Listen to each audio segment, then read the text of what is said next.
మీనరాశి వాళ్లకు ఈ వారం అనుకూలంగా ఉంటుంది. పరిచయాలు కలిసి వస్తుంటాయి. స్నేహితులను బంధువులను కలుసుకుంటారు. కష్టసుఖాలను తెలియచెప్పుకునే ప్రయత్నాలు చేస్తూ ఉంటారు. వివాదాలు పరిష్కారమవుతుంటాయి. ఎంతో కొంత ఆర్థికపరమైనటువంటి లాభాలను కూడా పొందుతూ ఉంటారు. ఆర్థికపరమైనటువంటి స్థితిగతుల విషయంలో గతం కంటే మెరుగైనటువంటి ఫలితాలను కూడా ఈ వారం సాధిస్తారు.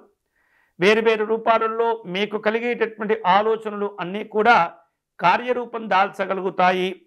వ్యతిరేకమైనటువంటి పరిస్థితులను కూడా మీకు అనుకూలంగా మలుచుకోగలుగుతారు.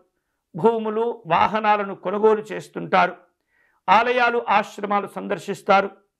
చిరకాలంగా ఉన్నటువంటి కొన్ని రకాల కళలను సాకారం చేసుకునే ప్రయత్నాలు చేయగలుగుతారు.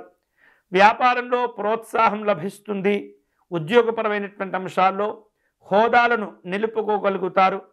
కళారంగంలో ఉన్నటువంటి వాళ్లకు వివిధ రూపాల్లో ఆహ్వానాలు అందుతూ ఉంటాయి. వారం ప్రారంభంలో కొన్ని వ్యయ ప్రయాసలు ఉన్నప్పటికీ తిరిగి వాటిని సర్దుబాటు చేసుకోగలుగుతారు. ఉన్నత స్థితికి చేరుకోగలుగుతారు. పెట్టుబడుల విషయంలో జాగ్రత్తగా ఉండండి. తొందరపడి నిర్ణయాలు తీసుకోకూడదు.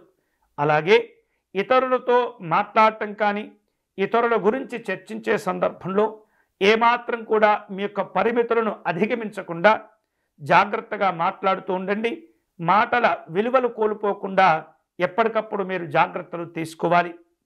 ఈ వారం మీనరాశి వారు మరిన్ని శుభకరమైనటువంటి ఫలితాలు పొందేందుకై దుర్గా అమ్మవారిని పూజించే ప్రయత్నం చేయండి.